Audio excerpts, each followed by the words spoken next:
ओम नमः सिद्धेभ्यः।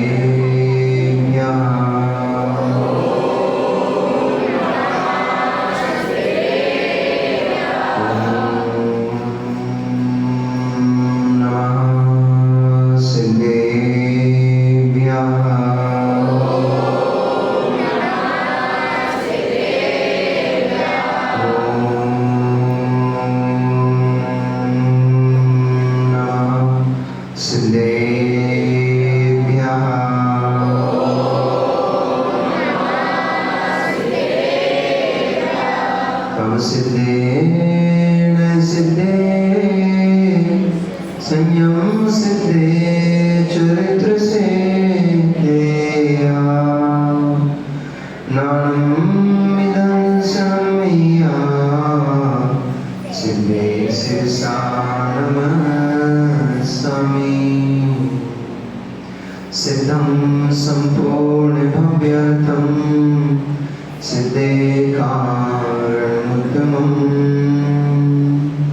प्रशस्त दर्शन ज्ञान चारित्र प्रतिपादनम् सुरेंद्र मुकुट श्रेष्ठ पाद पद्मा सुकेशरम्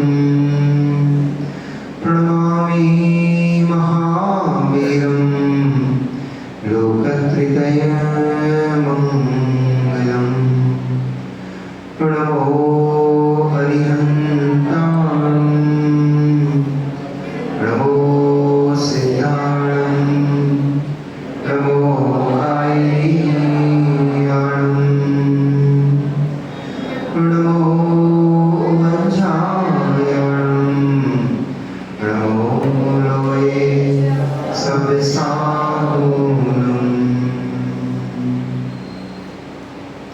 जबरी अनंत अनंत परम सिद्ध परमेश जी भगवान की जबरी अनंत अनंत 24 तीर्थंकर भगवान की आचार्य भगवंत कुंद कुंद देव की आचार्य भगवंत रविशंकर स्वामी महामुनिराज की परम पूजनीय चर्याश्रमण अध्यात्म योगी आचार्य गुरुदेव श्री विशुद्ध सागर जी महामुनिराज की अहिंसामयी विश्व जैन धर्म की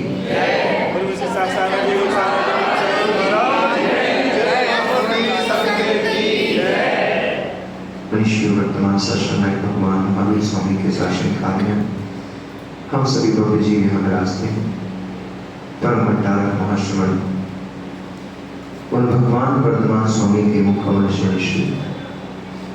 भगवती वाणी मां जिन वाणी का हम सभी भव्य जीव करुणांजलि से पान कर रहे हैं। यह वाग्वादनीय भगवती में जिन वाणी सभी जीवों का कल्याण करे, सभी जीवों का मोक्ष मार्ग प्रशस्त करे। एक जीव कार्य करता है, अनेक आंसू बहाते हैं, और एक जीव कार्य करता है, अनेक जीव मुस्कुराते हैं। एक जीव पाप करता है तो अनेकों के चेहरे मुरझा जाते हैं, और वही एक जीव पुण्य करता है, धर्म करता है, अनेकों के चेहरे खिल जाते हैं। घर में यदि संतान पापी उत्पन्न हो जाए, व्यसनी उत्पन्न हो जाए,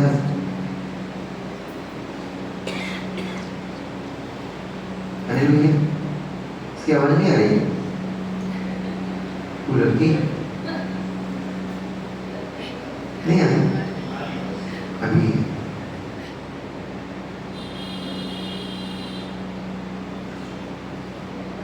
एक जीव यदि व्यसन करता है, पाप करता है, तो उस जीव का पूरा परिवार तितर-बितर हो जाता है। पूरा का पूरा जो परिवार है शोकग्रस्त हो जाता है। और एक जीव यदि धर्म करता है, उसका पूरा का पूरा परिवार तो क्या, पूरा का पूरा समाज खिल उठता है। एक जैन समाज का कोई व्यक्ति बैठ जाओ, ये भजन क्या उधर कर पहले कर लिया, अर्धरोशनी करनी।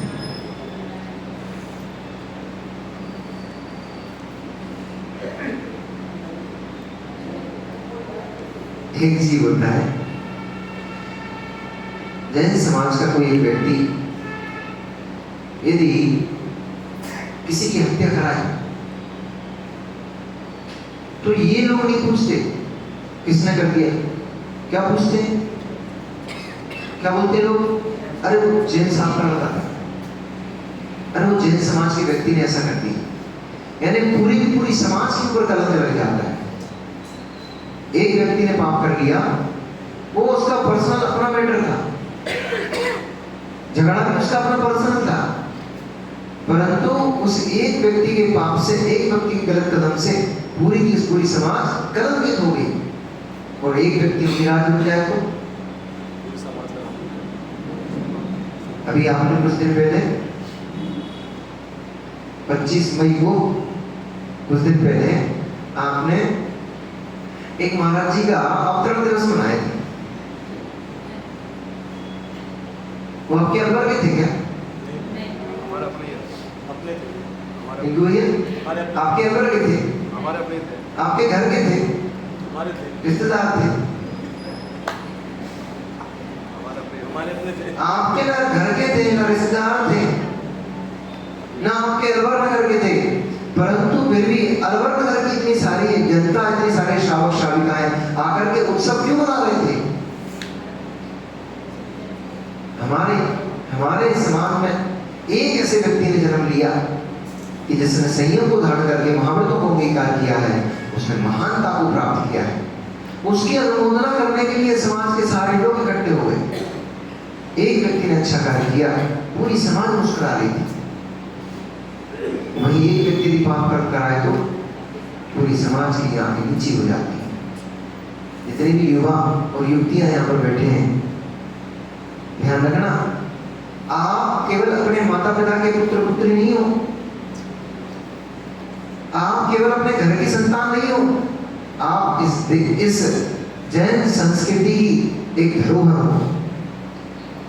आप हमारे पूरे देश, पूरी संस्कृति की एक अमूल्य निधि हो।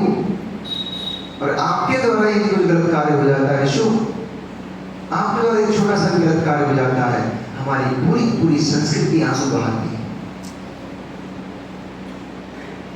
हमें लगता है कि हम तो अपने माता पिता के बेटे हैं, हमारी अपनी पर्सनल लाइफ है। बोलते भी नए बच्चे कैसे बोलते हैं कि हमारी अपनी पर्सनल लाइफ है। पर्सनल नहीं है, क्योंकि आप पर्सनल नहीं हो, आप एक सामाजिक प्राणी हो। आप इस समाज के बीच में रहते हो, आप एक पारिवारिक प्राणी हो, आप पूरे पूरे परिवार के बीच में रहते हो। इसलिए एक छोटा भी कार्य गलत करने से पहले 1000 बार व्यक्ति को सोचना चाहिए कि ये कार्य मुझे करना चाहिए कि नहीं करना चाहिए। कहीं ऐसा तो नहीं मेरा ऐसा करने से मेरे परिवार का नाम नीचे हो जाएगा, कहीं ऐसा तो नहीं मेरे इस कार्य को करने से मेरी समाज को गौरव नष्ट हो जाएगा,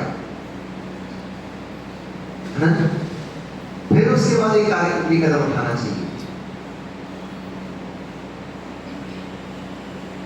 हमें लगता है हम तो एक सामान्य प्राणी है, हमारा जीवन अपना जीवन है। नहीं, आपका जीवन आपके परिवार का जीवन भी है, आपका जीवन आपके समाज का जीवन भी है, आपका जीवन आपके देश का जीवन है।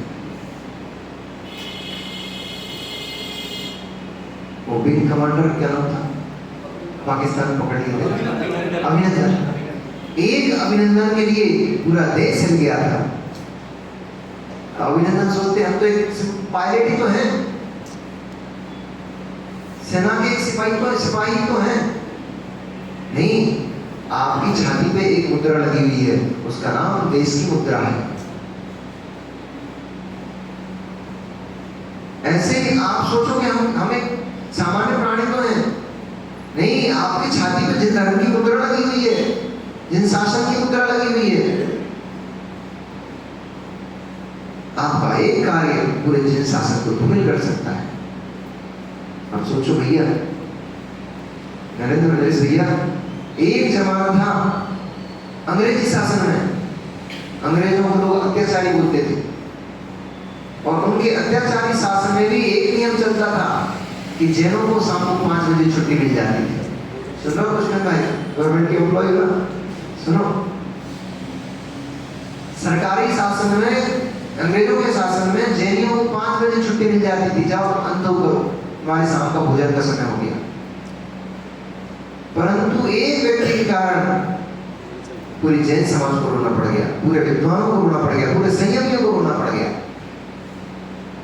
वो रोना आज तक चल रहा है और आगे भी चलेगा। एक व्यक्ति ने कह दिया काम ज्यादा था उस दिन, तो जो शासक था उसने कहा, जो ऑफिसर था उसने कहा भैया तुम्हारा भोजन का समय हो गया, जाओ भोजन करो, कल चल लेना। उन्होंने बोला सर काम आज बहुत ज्यादा है, मैं काम निपटा के जाता हूँ। उन्होंने बोला फिर रात हो जाएगी तो भोजन नहीं। उसने बस इतना बोल दिया, मेरा रात का त्याग नहीं है, मैं रात्रि में भोजन करता हूँ, बस कही एक ने बोल दिया मेरा रात्रि का भोजन का त्याग नहीं है, मैं रात्रि में खा लेता हूँ। उसी दिन से अफसर ने फतवा जारी कर दिया, रूल बना दिया, जब एक जन रात्रि में खा सकता है तो सभी जन रात्रि में क्यों नहीं खा सकते। इसलिए आज से शाम की छुट्टी बंद। जिस समय पर सब लोगों की छुट्टी होती है 7 बजे, उसी समय पर आपकी छुट्टी होगी। इसलिए भैया तुम भले ही रात में खाते हो, लेकिन बच्चों को नियम, अभी 4 महीने के बच्चों को नियम दिया ना कि आपको होटल का खाने का भी मन करे तो होटल में जाके नहीं खाना, ढाबे पे जाके नहीं खाना, रेस्टोरेंट में जाके नहीं खाना, ठेलों पे जाके नहीं खाना। तुम्हारा खाने का भी मन करे पैक करवा के आना, घर में खा लेना। लोग हंस रहे थे, बोले महाराज जी ये भी कोई नियम है? ये बहुत बड़ा नियम है, आपको नहीं पता ये कितना बड़ा नियम है। ऐसा करने से आपका जैन शासन, जैन धर्म धूमिल होने से बच जाएगा। ये विष्णु भाई अभिषेक करता मिला, सुलभ भाई अभिषेक करते मिले और धोती दुपट्टा पहन के घर की तरफ जा रहे थे। अजैन बच्चे, कुछ अजैन लोग निकले, उन्होंने बोला अरे भाई जैन साहब कहाँ से आ रहे हो? बोले भगवान का अभिषेक पूजन करके आ रहा हूं। बहुत अच्छी बात। तो थोड़ी देर बाद भाई होटल पे कचौड़ी खाते लगे, चाट खाते लगे। वो कहेगा जैन तू भी भगवान का अभिषेक करके आया, भगवान की पूजन करके आया, तू भगवान को स्पर्श करके आया, तू ये प्याज की जैसे की कटोरी कैसे खा रहा है? तू ये बाजार की भक्ष कटोरी कैसे खा रहा है? तुम तो हंस के डाल दोगे, अरे दूसरे क्या है, मैं तो खाता हूं। ये तो तुम कह सकते हो कि इसमें क्या है, मैं तो खाता हूं, पर तुम्हारा त्याग नहीं है, मैं तो खाता हूं। परंतु इतना कहने मात्र से आपने जन शासन की अप्रभावना कर दी। सामने वाला क्या सोच रहा है? जब विद्वान लोग, पंडित लोग, पुजारी लोग खा सकते हैं तो सामान्य लोग, और एक व्यक्ति जो नहीं खाता था लेकिन वो अभिषेक में भी नहीं करता था, अभी अनंत पूजन चल रही है, बंद हो गई अभिषेक। महाराज जी एक सामने कर देते क्या, करा करो भैया, पूजन अभिषेक करो, तुम्हारे पास उपलब्धि है, सबके पास नहीं है। एक व्यक्ति, एक बच्चा जो नहीं जा रहा था अभिषेक पूजन करने, उसने देखा पंडित लोग तो पूजन करके आके कचौड़ी खाते हैं होटलों की, तो हमें खाने में क्या दिक्कत है? हम तो पूजन में भी नहीं आते, हम तो अभिषेक में नहीं आते, तो मंदिर में नहीं आते, हम तो खा सकते हैं। एक व्यक्ति जो नहीं खाने जा रहा था, जो उस पाप से बचा हुआ था, आपने उसको भी पाप में लगा दिया। इसलिए अप्रभावना कर दी जन शासन की, अप्रभावना जन्य आश्रम और बंधु को प्राप्त कर लिया। इससे भी पाप लगता है, इससे भी पाप लगता है, छोटा मोटा नहीं, घोर घोर पाप का बंध होता है। क्योंकि जिन शासन की आपने अप्रभावना की, जिनेंद्र मार्ग के उपदेश के आपने विपरीत आचरण किया है, इससे भी पाप। इसलिए कुछ नहीं भी कर सको, आप भले रात में खाते हो, परंतु ट्रेन में जाओ तो अपने साथ अपना डिब्बा लेके जाओ, सूखी सब्जी पूरी बना के ले जाओ, अचार पूरी रख के ले जाओ, नमक पूरी रख के ले जाओ।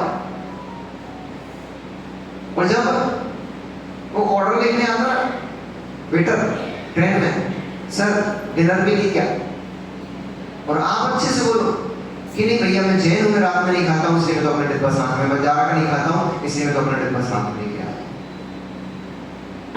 और खोल के सामने जैसे ही हो, खोल के अपना डिब्बा बैठ जाओ भोजन करने, अपने आप व्यक्ति समझ जाता है ये व्यक्ति चैन है।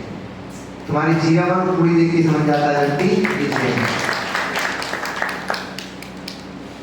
आपको लग रहा कुछ नहीं हुआ, आपने जिन शासन की प्रभावना कर दी, सम्यक दर्शन का जो मार्ग प्रभावनांग है, उस मार्ग प्रभावनांग का आपने परिवर्तन कर दिया, फैला दिया उसको। कोई भी देख के बोल देता है वही है जैसा। हम ट्रेन में एक बार आ रहे थे तो शाम को हम शिविर से आ रहे थे, उस समय आदर्शी के दुर्ग में आदर्शी के चातुर्मास हुआ था। शिविर से हम लौट रहे थे और लौटते हुए हमने शाम को भोजन किया, ट्रेन में पूड़ी खाई और पूड़ी खाने के बाद उल्ला उल्ला करके हाथ धो करके और हमने किताब लेकर के प्रतिक्रमण करने लग गए। एक व्यक्ति, 2-3 लोग बैठे थे, कुछ महिला थे कुछ पुरुष थे, जो ब्रह्म कुमारी समाज से थे। वो देख रहे थे दृश्य को। फिर मैंने सफेद कुर्ते पजामे तो पहनी था, फिर मैंने प्रतिक्रमण किया, फिर उसके बाद मैंने दिग्वंदना की और दिग्वंदना करके मैं सामायिक में बैठने लगा।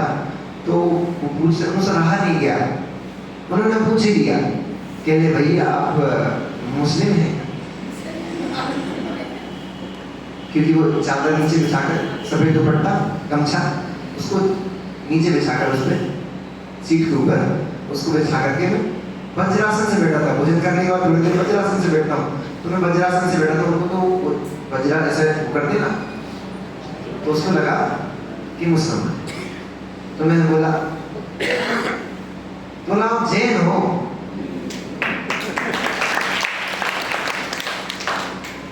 मैंने बोला कैसे पता लगा? कहला नहीं, आपने शाम को भोजन कर लिया। जैन लोग शाम को भोजन करते हैं, दुनिया को पता है जैन लोग शाम को भोजन करते हैं, जैनों को नहीं पता कि लोग शाम को भोजन करते हैं। बड़ी विडंबना इस बात की है अध्यक्ष जी, बड़ी विडंबना इस बात की है। दुनिया को पता है जैन लोग शाम को भोजन करते हैं, हमारे जैन भाई बहनों को नहीं पता कि लोग शाम को भोजन करते हैं। दुनिया को पता है जैन लोग छान पे पानी पीते हैं, हमारे जैन समाज के लोगों को नहीं पता है कि छान पे पानी पीते हैं। अजैन लोग शादी में स्पेशल जैनों के लिए कार्ड में लेकर रखते हैं।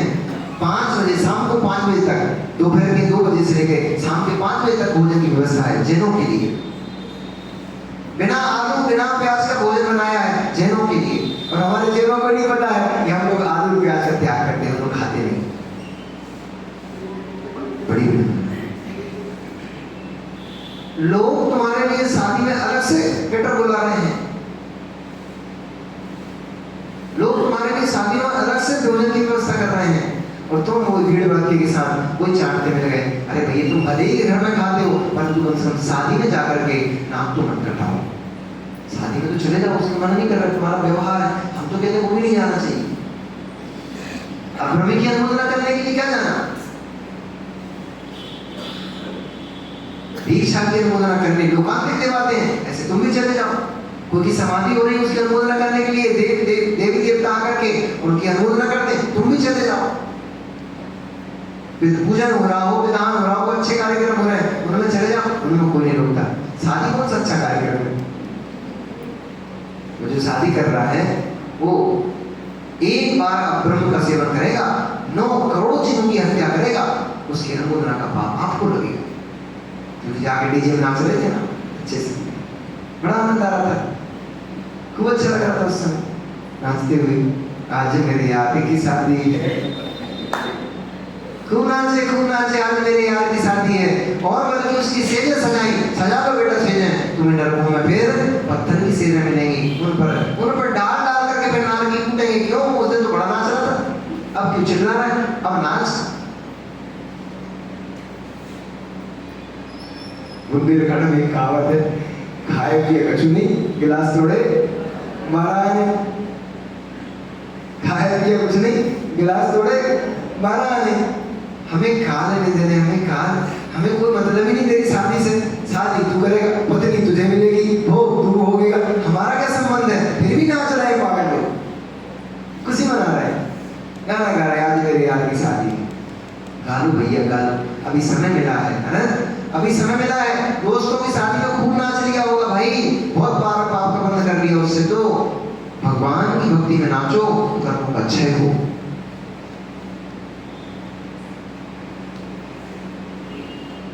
एक जीव ने अच्छा कार्य किया, देखो पूरी समाज बैठी हुई है यहाँ पर। यहाँ ऐसी समाज ये नहीं, पूरे इस देश में विदेशों में न जाने कहाँ कितनी समाज इस तत्व को सुनकर के आनंदित है। अगर सैनिक राजा भगवान के समक्षण में जाकर के प्रश्न ना पूछता, भगवान के दिव्य ध्वनि में सब ना आता, एक जीव अपने कल्याण के हेतु मोक्ष मार्ग पर नहीं बढ़ता, केवल ज्ञान को प्राप्त नहीं करता, तो ये जिनवाणी हमें कैसे मिल पाती? भगवान महावीर स्वामी ने गृहस्थ आश्रम को नहीं अपनाते हुए योग को धारण किया। योग को धारण करके केवल ज्ञान को प्राप्त कर लिया, और जैसे केवल ज्ञान को प्राप्त कर लिया, पूरे तीनों लोकों में आनंद की लहर छा गई। स्वर्गों में देवता भी हर्ष मानने लग गए, पृथ्वी पे नर और नरपति सभी नर नारी सभी उत्साहित हो गए, और सभी भागे भागे भगवान के समक्ष की तरफ जाने लगे। चारों ओर कोलाहल हो गया, कहीं जय जयकार के शब्द सुनाई दे रहे थे, कहीं चलो चलो भैया जल्दी चलो चलो के शब्द सुनाई दे रहे थे, कहीं अरे धूप तो हट जाए मुझे तो निकलने दे। अनेक अनेक प्रकार के वार्तालाप चल रहे हैं, अनेक अनेक प्रकार की आवाजें करते हुए ये सभी लोग समोक्षण की तरफ भागे जा रहे थे। राजा सैनिक सुबह सुबह, आप लोगों के जैसे छत की टेरेस होती है ना, सामने बालकनी, तो जैसे सुबह सुबह के आप लोग बालकनी में आते हो, कढ़ाई लेते हो, नजारे देखते हो, क्या है भाई सुबह सुबह करने लायक, ऐसी सुबह सुबह राजा शनि की जैसे ये कोलाहल हुआ, उस कोलाहल को सुनकर के राजा शनि की नींद खुल गई। उधर सौधर में इंद्र अपने सभी अनुचरों से बोला कि चलो भगवान को केवल ज्ञान हो गया है, वो विपुलाचल पर्वत पर पहुंच चुके हैं। क्या नाम पता है विपुलाचल पर्वत का? सागर पर्वत पर वे तीर्थंकर वर्धमान भगवान को सागर पर्वत के ऊपर विराजमान हो चुके हैं। चलो सभी हम वंदना के लिए चलेंगे। ऐरावत हाथी को बुलाया और ऐरावत हाथी के ऊपर सवार होकर के सारे पुलिकल के साथ, अनेक अनेक देवी देवताओं के साथ वह सौधर्मेंद्र इधर भगवान के दर्शन को निकल पड़ा। देवों का आवागमन हुआ, आसमान में देवों के विमान चारों ओर मंडराने लगे। इस दृश्य को, इस कोलाहल को, और नगर के नर नारी अनेक अनेक प्रकार का वार्तालाप करने लगे। इस दृश्य को सुन करके, आवाजों को सुन करके राजा शनि की नींद भंग हो गई। निद्रा से जैसे उठा, उसने अपनी बालकनी में आकर के देखा कि आखिर ये सुबह सुबह इतना शोर क्यों हो रहा है। देखा कोई इस तरफ भाग रहा है, कोई इस तरफ भाग रहा है, कोई चल ही नहीं रहा, सब भागे भागे जा रहे हैं। उसकी मन में आश्चर्य हुआ, क्या हो गया, कोई उपद्रव हो गया क्या? तुरंत ही उसने द्वारपाल को बुलाया और द्वारपाल को बुला करके पूछा कि बता दो नगर में क्या उपद्रव मच गया है, ये जनता क्यों इस प्रकार से बेवल हो रही है, क्यों इस प्रकार से अफरा तफरी मची हुई है, क्या बात है? सैनिक ने जाकर के पता किया तो पता लगा कि स्वामी अहोभाग्य हमारा है, हमारे नगर के समीप ही एक जो सागर पर्वत है, विपुलाचल पर्वत है, उस विपुलाचल पर्वत के ऊपर भगवान वर्धमान स्वामी पधारे हैं। देवों के द्वारा उनके समोषण की रचना हुई है, इसलिए उनके दिव्य ध्वनि को सुनने के लिए, उनके समोषण को दर्शन के लिए, और सात भूमियों को दर्शन के लिए सभी नर नारी भागे भागे चले जा रहे हैं। इस प्रकार से जब राजा शनि को यह बात पता पड़ी, शीघ्र ही राजा शनि ने भी भीरी पिटवा दी, गौड़ी पिटवा दी और कहा सभी को जल्दी से तैयार हो जाओ, रणवास में भी इस बात की सूचना कर दो कि महाराज शीघ्र भगवान महावीर स्वामी के दर्शन के लिए विपुलाचल पर्वत पर जाएंगे। यद्यपि समोषण पर्वत के ऊपर नहीं लगता है, समोषण आकाश में लगता है, परंतु क्षेत्र वही था विपुलाचल पर्वत के ऊपर, इसलिए व्याकरणवशात यही कहने में आता है कि विपुलाचल पर्वत पर भगवान का समोषण आया। अब जैसे अलवर नगर के ऊपर भगवान का समोषण आया, तो आप लोग क्या कहोगे? अलवर नगर में आया था, ऐसे तो कहोगे। भगवान का समोषण कहाँ आया था? अलवर नगर में, जैन भवन में। तो जैन भवन में अंदर नहीं लगेगा, जैन भवन के ऊपर 5000 धनुष भूमि तल से 5000 धनुष ऊपर एक नीलमणि की शिला बनाई जाती है। देवों के बाद कुबेर स्वयं अपने अनुचरों के द्वारा उस समोषण का निर्माण करता है। नीलमणि की शिला के ऊपर 7 भूमियां होती हैं। 7 भूमियों के आगे जो मैंने कल नाम बताए थे, हाँ, धातिका भूमि, चैत्य प्रसाद भूमि, खातिका भूमि ना बदलता हूँ। चैत्र प्रसाद भूमि पहली, दूसरी खातिका भूमि, लता भूमि, उपवन भूमि। लता भूमि, आपने अपने जीवन में ऐसी ऐसी लताएं नहीं देखी होंगी, सुनी नहीं होंगी नाम। ऐसी ऐसी लताएं उस भूमि में मंडप पे छाई रहती हैं। जो अभव्य जीव होते हैं, मिथ्यादृष्टि जीव होते हैं, उन्हें उन लताओं को देखने में इतना आनंद होता है, वे अनेक अनेक प्रकार की लताओं को देखने में टाइम बर्बाद कर देते हैं, सुनने नहीं पाते बेचारे। उपवन भूमि होती है, अनेक अनेक प्रकार के वृक्ष होते हैं वहां पर उस भूमि में, और उन भूमि में किसी भी मौसम का वृक्ष हो, हर वृक्ष में फल फूल होते हैं। ये चमत्कार है समोषण का, अतिशय है समोषण का। फूल आता है वृक्ष में, उस समय फल नहीं होता, फल होता है तो फूल नहीं होता, क्योंकि फूल से ही तो फल निकलता है। फल आते ही फूल को झड़ा देता है। परंतु उस समोषण की महिमा होती है, एक ही वृक्ष फल और फूल दोनों से लगा रहता है। ऐसे अनेक प्रकार के वृक्ष, फलदार वृक्ष उस समोषण की वृक्ष भूमि, उपवन भूमि में अनेक अनेक प्रकार। ध्वज भूमि, जिसमें इतने प्रकार की ध्वजाएं लगी रहती हैं, लहराती रहती हैं, अनेक अनेक प्रकार की ध्वजाएं। वे ध्वजाएं जब लहराती हैं तो ऐसा देखने वालों का मन मोहित हो जाता है, जैसे झरना झरता है तो घंटों आदमी बैठा बैठा वो झरने को देखता रहता है। बड़ी बंदर और संतुष्ट करते हैं ना, आपके यहाँ थोड़े कम बंदर है। इधर अलवर में तो आगरा में तो भयंकर बंदर थे।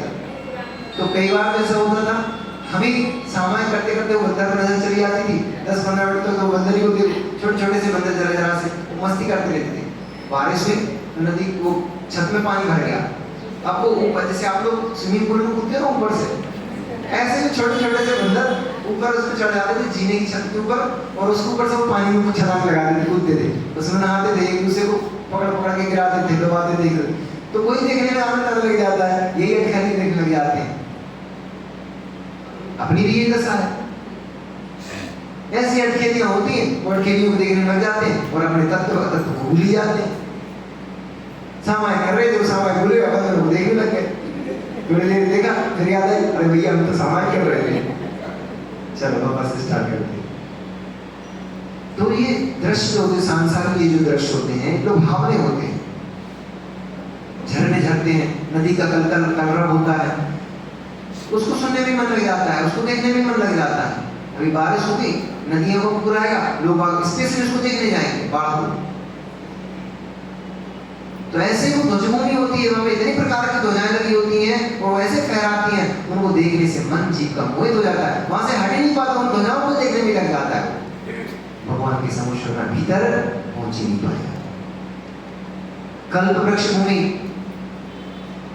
जैसे हमारे रिंकू भैया को सुबह दोपहर शाम कचौड़ी याद आती है, खाने पीना याद आता है, ऐसे ही कल्प वृक्ष भूमि में कई लोग जाते हैं, वे जाकर के जिनके पास जो नहीं होता वो मांगने में लग जाते हैं। कोई भोजन मांगने में लग जाएगा, कोई धन मांगने में लग जाएगा, कोई संपत्ति मांगने में, कोई पत्नी मांगने में, कोई घर मांगने में, कोई वस्त्र मांगने में, इनमें लगे रहेंगे। वो बटोर बटोर के अपनी पुटलियां भर के घर पे परिक्रय गए थे भगवान के समोषण में परिक्रय उतारने के लिए, वहां से कल्प वृक्षों से ढेर सारा परिक्रय भर के लिया, घर वाले खुश हो रहे हैं, आनंद मना रहे हैं। घर में बता दें, माता जाती है पंचकर्म देखने के लिए, मेले ठेले में जाती है, क्या लेके आती है वहां से? चौकी भी ले आएंगे, छन्नी ले आएंगे, ये तो लेके आते हो, क्या ले आते कबाड़ा भर के इकट्ठा कर लेते हैं। अरे आपको कबाड़ा लग रहा है, छन्नी जाएगा, तुम छान के रोटी क्या बनाने आते हो, छन्नी भी कैसे आप थोड़ी कोई लाके दे रहे हो। परंतु अरे छन्नी के लिए तो कहने को छन्नी तो ले आओ, उसको नहीं करते तो आटा कैसे छानोगी, दूध कैसे छानोगी? छन्नी के लिए मना नहीं कर रहे हैं, वहां जिस कार्य के लिए गए थे वहां जाकर के वो कार्य कर लो। छन्नी तो दुनिया में कहीं भी मिल जाएगी, छन्ना तो दुनिया में कहीं मिल जाएगा, चौकी बेलन दुनिया में कहीं मिल जाएगी, सिलुड़िया दुनिया में कहीं भी मिल जाएगी। इनके लिए भगवान के समोषण में जाया जाता, पंचकर्म में जाया जाता, भगवान के पंचकर्म में ध्वनि सुनने के लिए जाता है। भगवान कैसे बनता जीव, इसको देखने के लिए पंचकर्म में जाया जाता है। गए थे भगवान बनने के लिए, प्रक्रिया देखने के लिए, वहां से सिलुड़िया बटोर के ले आए, खंडर मूसा बटोर के ले आए। अब पूरी जिंदगी में खंडर मूसा उठते रहो, घर में बैठे बैठे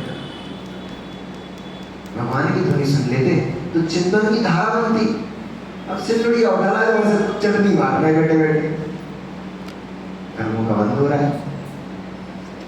ऐसे ही वहां पे भी जीव जानते हैं। तो जो कल्प वृक्ष भूमि होती है उसमें कल्प वृक्षों से अनेक अनेक प्रकार की वस्तुएं आती है। चाहे प्रसाद हो, प्रासाद भूमि होती है, उसमें अनेक अनेक प्रकार के डिजाइन के मकान बने होते हैं। तुम्हारे वर्तमान में सारे आर्किटेक्ट फेल हैं, बना ही नहीं सकते ऐसे भवन। ऐसे भवन देवों के द्वार बनाए जाते हैं उस भूमि में। उन भवनों की आकृति, उनकी कलाकृति देखने में आदमी मस्त हो जाता है, भूल ही जाता है हम सभूषण भगवान के देखने के लिए आए थे। भवनों के डिजाइन देखने में लग जाता है। मैं मकान बनाऊंगा तो मैं भी ऐसे डिजाइन डालूंगा उसमें। अब का पता तेरे मकान बनाने के लिए मैं मान अब तो पता तो है नहीं है। एक क्षण को घंटा बाद मिनट भर के बाद तो पता नहीं है कि वो मकान देखते देखते तू घर वापस जा पाएगा, इसका तो पता नहीं है कि मकान देखते देखते वहीं चला जाएगा। यद्यपि मृत्यु किसी की नहीं होती सभूषण। वहां पे जब वहां से घर वापस पहुंच पाओगे नहीं पहुंचोगे इसका तो भरोसा नहीं है। डिजाइन दिमाग में चल रही, हम अपना घर ऐसे डिजाइन पर बनाएंगे, हम ऐसे पेंट करवाएंगे, हम ऐसी नक्काशी करवाएंगे। आप लोग साथ नहीं होता ऐसा है? तो वही ऐसे क्यों भाई ऐसा नहीं होता है? कोई का अच्छा नया मकान देखने लगता है, अरे यार हमने ये वाली डिजाइन नहीं डलवाई मकान, ये वाली रेलिंग तो हम भी ये वाली लगवा सकते हैं। रेलिंग देख के रेलिंग लगवाने का भाव आ जाता है, घर देख करके घर बनवाने का भाव आ जाता है। और तो छोड़ो किसी का खंडहर देख करके, झोपड़ी देख करके ऐसा भाव आ जाता है कि जमीन खरीद लेता हूँ, इस पर मकान बना लूंगा। झोपड़ी को खरीदने का भाव आ गया, खंडहर को खरीदने का भाव आ गया। यही तो हमारे परिग्रह के संस्कार हैं। भले ही नहीं खरीदोगे उसको, पर मन तो एक बार कर ही गया, मन से तो आपने उसको परचेज कर ही लिया, परिग्रह इकट्ठा कर ही लिया और उसका पाप भी बांध ही लिया। अब खरीदो चाहे नहीं खरीदो, परिग्रह तो आपका आ चुका है। क्योंकि भाव परिग्रह, द्रव्य परिग्रह, दो प्रकार का परिग्रह है। भाव पाप, द्रव्य पाप कर्म। भाव पाप कर्म, द्रव्य पाप कर्म। भाव पुण्य कर्म, द्रव्य पुण्य कर्म। इसलिए भावों से भी पाप का आश्रम होता है, भावों से ही ज्यादा होता है। द्रव्य से तो बहुत थोड़ा सा कर पाते हो, भावों से ही ज्यादा पाप का आश्रम होता है। ऐसे भवनों में जाकर के प्रासाद भूमि और अंतिम आठवीं भूमि होती है 7 भूमियों के ऊपर, उसका नाम है श्रीमंडप भूमि। उस श्रीमंडप भूमि में स्फटिक मणि की दीवारें बनी होती हैं, 12 कोठे बने होते हैं, यानी 12 सभाएं बनी होती हैं। और 12 सभाओं के बीच में जो पार्टीशन होता है वो स्फटिक मणि की दीवारों से होता है। और 12 सभाओं में ही जीव आकर के भगवान की दिव्य ध्वनि सुनने के लिए उन 12 सभाओं में ही जाकर के बैठते हैं। पहली सभा में गणधर परमेष्ठी के साथ मुनिराज विराजमान होते हैं। दूसरी सभा में आरिका माता जी विराजमान होती हैं गणनी आरिकाओं के साथ। तीसरी सभा में ज्योतिष की देवियां विराजमान होती हैं। 5वीं सभा में व्यंतर जाति की देवियां विराजमान होती हैं। 6वीं सभा में भवनवासी जातियों की देवियां विराजमान होती हैं। 7वीं सभा में ज्योतिष के देव विराजमान होते हैं। 8वीं सभा में व्यंतर देव विराजमान होते हैं। 9वीं सभा में भवनवासी देव विराजमान होते हैं। 10वीं सभा में कल्पवासी यानी स्वर्ग के देव विराजमान होते हैं।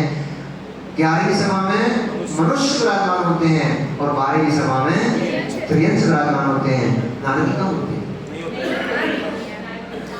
3 गति के जीव ही समुद्र में आ सकते हैं, नरक गति के जीव समुद्र में नहीं आ सकते, क्योंकि नारकी नरक पृथ्वी को छोड़कर के बाहर नहीं निकल सकते।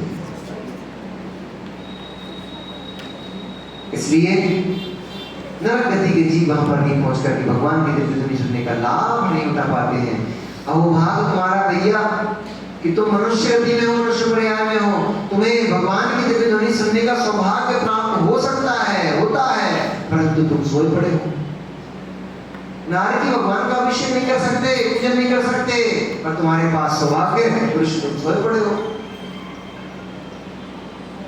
तुम्हें उसकी कीमत ही नहीं पता है कि भगवान जनन के स्पर्श की क्या कीमत है।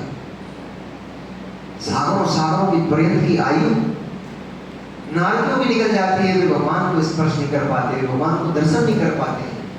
त्रियंचों की निकल जाती है, कहीं पल पल भी भगवान का स्पर्श नहीं कर पाते, भगवान का अभिषेक पूजन नहीं कर पाते। अनुग्रह तो फिर भी ले सकता है, लेकिन अभिषेक पूजन नहीं कर पाते। देव ही मात्र ऐसे जीव हैं और मनुष्य दो ही जीव हैं जो भगवान का अभिषेक पूजन कर सकते हैं। दोनों के पास कीमत ही नहीं, वैल्यू नहीं समझते। इस प्रकार से 12 सभाएं जब सज गई, 12 सभाओं के बीचों बीच 3 कटनियां थी, जिनमें चारों दिशाओं में 4 गोपुर द्वार बने हुए थे। उन द्वारों के ऊपर यक्ष धर्म चक्र को लेकर के खड़े हुए थे। उन कटनियों के ऊपर स्वर्णमयी जो अनेक अनेक प्रकार के हीरे, अन्ना, लाल, मणि आदि आदि रत्नों से जो सुसज्जित था, सुशोभित था, ऐसा रत्नमयी स्वर्णमयी सिंहासन उन 3 कटनियों के ऊपर विराजमान था। उस सिंहासन के ऊपर एक स्वर्णमयी कमलासन था। उस कमलासन के ऊपर अधर में 4 अंगुल कमलासन से ऊपर वे भगवान महावीर स्वामी विराजित हुए थे। कैसे थे वे महावीर स्वामी? कैसे थे महावीर स्वामी? राजू भैया, तुम जब माँ के गर्भ में आए थे तो तुम्हारे घर में कितने लोग आए थे? पूछना मम्मी से कि जब मम्मी गर्भ में आए थे हम, तो अपने घर में कितने सारे लोग आते थे बाहर से? मतलब गर्भ, आपका गर्भ धारण हुआ, मैं गर्भ में आया तो कितने लोग देखने मिलने जुलने आते थे? 2 4 10 आ जाए तो बड़ी बात है। परंतु कैसे थे भगवान महावीर स्वामी, जो अभी गर्भ में ही नहीं आए, अभी तो स्वर्ग में बैठे हुए हैं। उससे पहले ही 6 महीने पहले, गर्भ में आने से पहले ही देवताओं ने आकर के रत्नों की वृष्टि शुरू कर दी। 12.5 करोड़ रत्न प्रतिदिन बरसाए उनके घर, उनके आंगन में। अयोध्या नगरी की रचना हो गई। जो अयोध्या नगरी तो शाश्वत है, रचना हो गई मतलब उसका डेकोरेशन हो जाता है। पूरी नगरी में कोई भी टूटी फूटी वस्तु नहीं रहती है, कोई भी उबड़ खाबड़ स्थान नहीं रहता है। सारी नगरी में महलों की आकृति हो जाती है, सारी नगरी सुसज्जित हो जाती है। इसका नाम होता है अयोध्या नगरी की रचना करना। महल को सजा देते हैं, महल की दीवारें मणिमय हो जाती है, रत्नमय हो जाती है। जहां भगवान को जन्म लेना है 6 महीने बाद, नहीं 9 से 15 महीने बाद, 9 महीने तो घर में भी तो रहेंगे, 6 महीने पहले, घर में आने से 6 महीने पहले, यानी कि 9 से 15 महीने, 15 महीने पहले से ही जिनकी नगरी की रचना होना शुरू हो जाती है, ऐसे थे वे भगवान महावीर स्वामी। 15 महीने पहले से ही जिनके घर के आंगन में 12.5 करोड़ रत्न दिन में 3 बार बरसते, कुल मिलाकर 12.5 करोड़ होते। और कहां पड़े रहे थे इतने भैया? मां के पेट में कहां पड़े रहे थे? वो मल मूत्र खकार लार उसमें लिपटे पड़े रहे। परंतु भगवान महावीर स्वामी, भगवान कोई भी तीर्थंकर भगवान होते हैं, वो ऐसे मलमूत्र में माँ के गर्भ के भीतर भी रहते हैं, परंतु मलमूत्र में देवियां 56 कुमार देवियां आकर के, अष्टकुमारी देवियां आकर के, अष्टकुमारी देवियां आकर के माता का श्रृंगार भी करती हैं, उनको स्वच्छ करती हैं, नहलाती धुलाती हैं, उनको गीत संगीत सुनाती हैं, उनका मन लुभाती हैं, और 56 कुमारी देवियां आकर के माँ के गर्भ का शोधन करती हैं। मलमूत्र को हटाने का काम करती हैं। वो भगवान को मलमूत्र से स्पर्शित नहीं, बालक भगवान भी भगवान ही बनाए हुए तो जीव, अभी तो मात्र प्रकृति का बंधन है। वो बालक तीर्थंकर प्रकृति का बंध करके आया, तो गर्भ में आने पर भी, मलमूत्र के पिंड होने पर भी गर्भ उनको मलमूत्र स्पर्शित भी नहीं होता है। देवियां उनका शोधन करती रहती है। गर्भ में आने पर मां की अनेक प्रकार की चेष्टा होती है, तो साक्षात देवियां आकर के और मां के मनोरंजन करती हैं, अनेक अनेक प्रकार की कथा लाभ करती हैं। इस प्रकार से और बताएं और कैसे थे वे?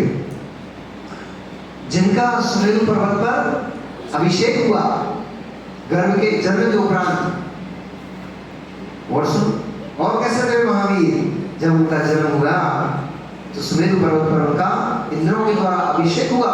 फिर इंद्राणी ने अपने हाथों से स्वर्ग से लाए हुए वस्त्रों के द्वारा उनका श्रृंगार किया, आभूषणों के द्वारा उनका श्रृंगार किया। तीर्थंकर भगवान पूरे जीवन भर जब तक वस्त्र पहनते हैं, श्रृंगार करते हैं, अपने घर अपने पिता की सामग्री उपयोग नहीं करते। एटीट्यूड है। अरे साहब तो छोटी मोटी हस्ती है क्या? तीर्थंकर प्रकृति का बंधन किया है, तीर्थंकर बनने वाला जीव है, मजाक है क्या? उनके प्रतिदिन के वस्त्र स्वर्ग से देव लेकर के आते हैं और एक बार जब वस्त्र को यूज कर लिया, उपयोग कर लिया, जीवन काल में उन वस्त्रों को दोबारा कभी उपयोग नहीं करते। दिव्य वस्त्र होते हैं, उनके आभूषण दिव्य होते हैं। प्रतिदिन देव देवांगनाएं उनके आभूषण ला करके देवांगनाएं स्वयं अपने हाथों से उनका श्रृंगार करती है। एक बार जो आभूषण पहन लिए, पुनः वो आभूषण जीवन भर कभी नहीं पहने। भोजन ऐसा करो बच्चों, अब कोई पत्नी के हाथ की जली बुरी रोटी और वो भी 4 बातें सुनाती फिर खिलाती है, वो ज्यादा कुछ बोल दो तो नहीं बना रहा है, कल लोग कर रहे जाओ खाया वो कल। अरे ऐसा प्रकृति का बंद करो, तीर्थंकर प्रकृति का बंद कर लो तो तुम्हारा भोजन भी स्वर्ग के देवियां अप्सराएं लेकर के आए, वहां से भोजन आता है। कल्प वृक्षों से प्राप्त भोजन, देखो भोजन ग्रहण करते हैं मुनिराज, वो तीर्थंकर प्रकृति के बंधन मुनिराज होंगे नहीं, मुनिराज होगा तो फिर वो सामान को जाते से चलेंगे। और बालक बने में माँ के आंचल का, जिसमें पसीना बह रहा है, जिसमें अनेक सम्मोचन जीव उत्पन्न हुए हैं, ऐसे माँ के दूध, माँ के आंचल का पान तीर्थंकर नहीं करते, चमड़ी नहीं चूसते हैं। वे मुनिराज तीर्थंकर भगवान बालक अवस्था में अमृत का पान करते हैं, उनके पैर के अंगूठे में अमृत भर के चला जाता है सौतमेंद्र, उस अमृत को पान करके वे बड़े होते हैं, माँ की चमड़ी नहीं चूसते हैं। और कैसे होते हैं भगवान? तो सुनो, बालपन में ही जो सामान्य बच्चों, मनुष्यों के बच्चों के साथ नहीं खेलते हैं, उनके सखा वे भी देव बन करके छोटे छोटे बालकों का रूप रख करके देव बजाते हैं और सखा बन करके उनके साथ देव कुमारों के साथ खेलते हैं। उनके खेल भी अनूठे होते हैं। और सुनो, और कैसे होते हैं भगवान? बचपन से ही 3 ज्ञान के धारी होते हैं, मति शुद्ध अवधि ज्ञान के धारी होते हैं, जन्म से। और कैसे होते हैं? सद इंद्र बंदनीय होते हैं, 100 इंद्रों के द्वारा नमस्करणीय होते हैं। और बताइए आगे चलो भैया, प्रोग्राम का तो धीरे जाती महाराज।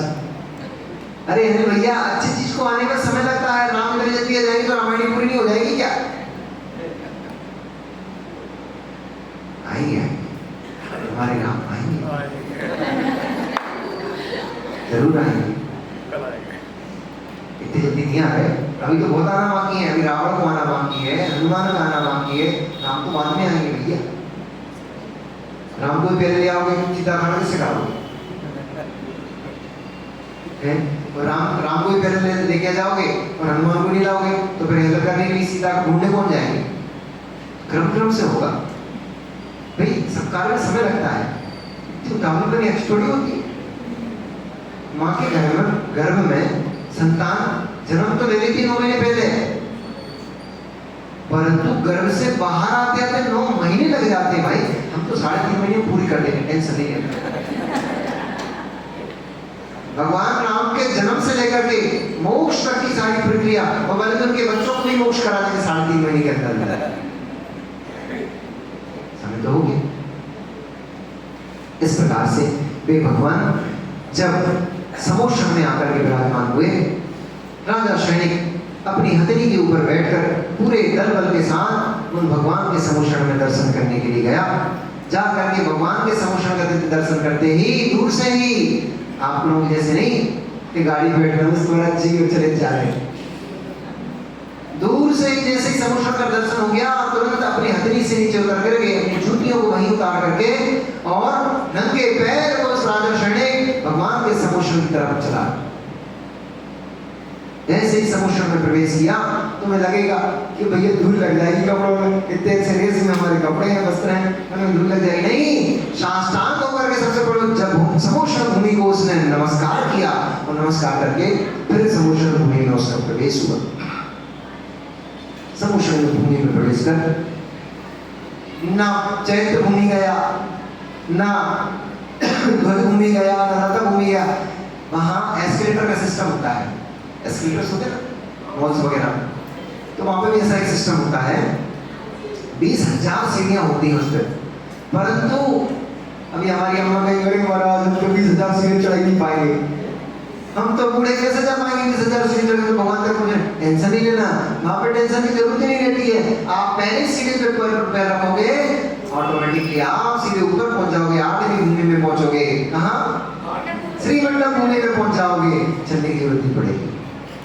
वहीं से एस्केलेटर सिस्टम चलाइए, नया कुछ नहीं है। आपको लगता है सब सिस्टम नया है, हमारे समुद्र में तो पहले लगता था ये, तुम्हारे तो अब लगते हैं मॉल में। पहले सीढ़ी के ऊपर पैर रखो और सीधे 20,000 सीढ़ी ऊपर व्यक्ति पहुंच जाता है और जाकर श्रीमंडल भूमि में राजा सैनिक सीधे कहीं नहीं जहाँ उन्होंने कहीं नहीं देखा, नाट्यशाला कुछ नहीं, सीधे भगवान के ऊपर दृष्टिपात करते हुए सीढ़ी पे पैर रखा, श्रीमंडल भूमि में अपने पूरे दलबल के साथ जाकर के और अपने कोटे में जाकर भगवान जिनेंद्र को 3 बार नमस्कार किया, भगवान की प्रदक्षिणा दी।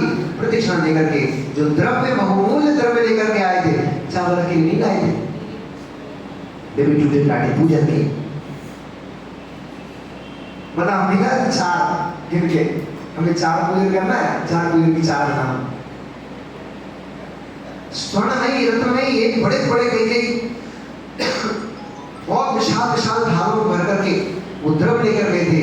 उन द्रव्य से भगवान की अर्चना की, पूजन की, भगवान के चरणों में द्रव्य समर्पित करके और नमस्कार करके उच्च आसन देख करके अपना मनुष्यों की सभा में राजा सैनिक बैठ गए।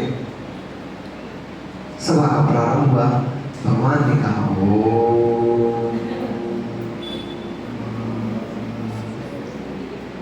नमो अरिहंताणं नमो सिद्धाणं। ऐसा भगवान ने नहीं कहा, ये तो हम कह रहे हैं, भगवान ने उनका मंत्र नहीं पढ़ते। नमो हरियंताणं नमो सिद्धाणं नमो आर्याणं नमो वज्रायणं नमो लोहे सप्तसाहुणं। बाकी भगवान ने ओमकार ध्वनि के माध्यम से क्या कहा, कल पता लगा। भगवान महावीर स्वामी की